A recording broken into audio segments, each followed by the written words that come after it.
여러분 안녕하십니까, 진성호입니다. 선거가 이제 일주일 앞으로 다가왔습니다. 자, 지금 민주당 거의 패닉 상태에 빠진 것 같습니다. 지금 문재인 대통령의 지지율은 계속해서 신기록을 세우고 있습니다. 좋은 쪽이 아닙니다. 나쁜 쪽으로 부정평가가 최악으로 나오고 있습니다. 자, 이런 가운데 이재명 이미 문재인 대통령 등에 비수를 꽂는 그런 글을 올리기도 했습니다. 점잖게 쓴 것 같지만 사실 내용은 문재인 대통령이 못하고 있다는 겁니다. 그런데 이낙연 전 민주당 대표, 지금은 상임선대위원장을 맡고 있는 이낙연 의원이 오늘 이른바 양심선언 같은 걸 했습니다. 듣고 있으면 이 사람이 지금 왜 이러지 할 정도였습니다. 자, 이제 선거가 일주일밖에 남지 않고 문재인 정권의 바닥이 보이기 시작하자 다들 난파선에서 탈출할 궁리만 하고 있는 것 같습니다. 자, 이낙연 전 대표 오늘 갑자기 국회에서 긴급 기자회견을 자청해서 문재인 정부를 신랄하게 비판했습니다. 아니, 자신도 국무총리의 당대표까지 했는데 이런 말을 하면 어떡합니까? 문재인 대통령 이 말 듣고 있으면 정말 뚜껑 열리겠습니다. 무엇보다도 이낙연 상임선대위원장은 박영선이나 김영춘 후보를 돕기 위해서 아마 이 기자회견을 했을지도 모릅니다. 그러나 이 내용만 보고 있으면 이게 박영선을 돕는 건가? 앞으로 박영선 어찌 되지? 이런 생각이 들 정도입니다. 그만큼 참혹한 상황을 이낙연도 아는 모양입니다. 자, 오늘도 여론조사가 발표됐는데 RN서치입니다. RN서치는 그동안 상대적으로 이재명의 지지율이 상당히 높게 나왔고 윤석열이 상대적으로 낮았는데 오늘은 완전히 윤석열이 치고 올라갔습니다. 이재명은 꺾이고 이낙연도 꺾이고, 자, 이낙연 전 대표 내 코가 석자다. 이대로 있다가는 나도 함께 난파선에서 같이 죽겠다고 생각한 걸까요? 아무튼 오늘 이렇게 말했습니다. 국민 여러분의 화가 풀릴 때까지 반성하고 혁신하겠다.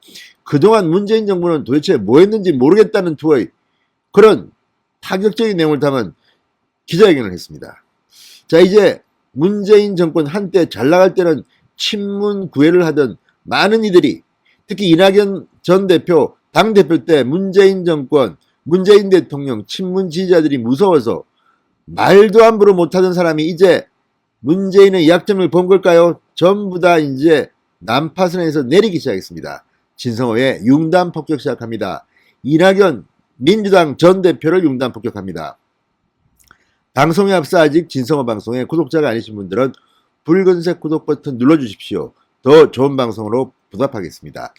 자, 이낙연 위원장 오늘 오전 국회에서 기자회견을 갖고 주거의 문제를 온전히 살피지 못한 정부 여당의 책임이 크다. 주거의 현실을 제대로 보지 못했고 정책을 세밀히 만들지 못했다. 무한 책임을 느끼며 사과드린다. 국민 여러분과 함께 촛불을 들었던 그때의 그 간절한 초심으로 돌아가겠다. 저희 사죄와 다짐으로 국민 여러분의 분노가 풀릴 수 없다는 것을 잘 안다. 나라다운 나라를 만들려는 국민의 열망에 저희들이 제대로 부응했는지, 압도적 의석을 주신 국민의 뜻을 제대로 받들었는지, 공정과 정의를 세우겠다는 저희들의 약속을 제대로 지켰는지 스스로 묻고 또 묻겠다. 이렇게 자세를 갖췄습니다. 자, 여기에 보면 문재인의 약점이 다 드러납니다. 공정과 정의를 세우겠다는 약속. 문재인 너 그동안 뭐 했어? 당신 때문에 우리 다 죽게 생겨서, 이런 협박처럼 들립니다. 그리고 나라다운 나라를 만들라는 국민의 열망, 지금 문재인 정권은 나라다운 나라가 아니라 한 번도 경험해보지 못한 나라를 지금 만들고 있습니다. 이런 것들을 이낙연이 드디어 치고 나온 겁니다. 자, 이재명이 이 박영선, 문재인에 대해서 아주 간접적으로 스리쿠션으로 여러 번 비판했습니다. 민주당에 대해서도 비판했습니다. 은행 불일치라는 겁니다. 20대 우습게 보지 말라는 겁니다. 자, 이제 이재명의 이런 전략을 간파한 이낙연이 나도 이재명처럼 해볼래, 나도 대통령 되고 싶어, 이렇게 갑자기 나온 건 아닌지 모르겠습니다. 그렇지만 이 내용 사람들은 놀랄 겁니다. 자, 국민 여러분이 화가 풀릴 때까지 반성하고 혁신하겠다. 그러면 4월 7일까지 화가 안 풀릴 텐데 박영선과 김영춘은 죽으라는 소리입니까? 아무튼 재밌습니다. 이거는 제가 볼 때는 이낙연 나도 이제 살겠다고 난파선에서 내리는 것으로 보입니다. 겉으로는 박영선, 김영춘 후보를 도와주기 위한 업소 전략으로도 보이지만 이게 국민들한테 통하겠습니까? 자, 그러면서 이렇게 말했습니다. 잘못을 모두 드러내면서 그것을 뿌리 뽑아 개혁할 수 있는 정당은 외람되지만 민주당이라고 감히 말씀드린다. 국민 여러분의 현명한 선택을 간곡히 부탁드린다. 자, 이렇게 말하면서 창피하지도 않을까요? 자, 김영춘 후보도 오늘 선거사무실에서 김태년 당대표 직무대행 등과 함께 중앙선대위에서 이렇게 말했습니다. 집권당의 후보로서 시민들께 진심으로 사죄드린다. 저희들이 조금 더 잘해서 문재인 정부와 민주당도 부동산 투기와의 전쟁에 남은 정부 기간 동안 전력 투구해서 반드시 여러분의 분노와 좌절감을 씻어드리겠다. 이제 일주일 남으니까 갑자기 저자세로 나옵니다. 지금 여론조사 이제 오늘까지입니다. D-1입니다. 내일부터는 여론조사 해도 공표 못합니다.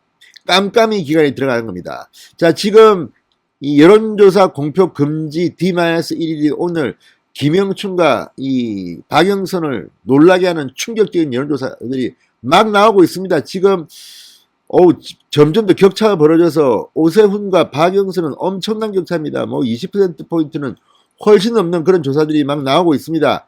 박영춘과 이 박형준 역시, 김영춘과 박형준 역시 여론조사마다 차이가 있지만 여전히 20%포인트 이상 이 박형준 후보가 앞서고 있습니다. 그러니까 마지막에 울고불고 난리 난 겁니다. 자, 여기에 대해서 국민의 힘이 한마디 했습니다.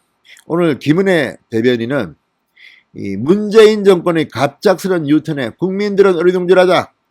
자, 제목은 국민들은 문재인 정권의 뒤늦은 악의 눈물에 속지 않는다. LA 사태 한 달이 다 되었어야 대통령은 국민 앞에 고개를 숙였다. 이낙연 상임선대위원장은 오늘 반성하고 혁신하겠다면서 대선 공약 같은 호소문을 발표했다. 자, 어쨌든 이걸 보면 이미 눈치 끌었습니다. 지금 울고불고 한다고 난리 난다고 되는 게 아닙니다.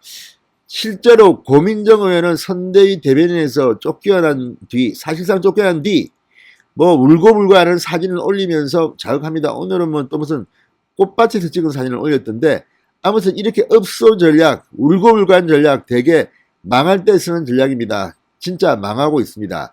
자, 저는 이낙연이 오늘 긴급 기자회견을 했습니다. 그 내용을 들여다보면 선거에 박영선 후보를 지지해달라고 했지만 사실상 문재인 정권의 실패를 자인하고 화가 풀리지 않을 거라는 것을 알고 한 것으로 보입니다. 이제 이재명에 이어 이낙연도 문재인으로부터 탈출하기 시작했습니다. 문파 탈출이 본격화되고 있는 것으로 보입니다. 진성호의 융단 폭격이었습니다. 여러분 감사합니다.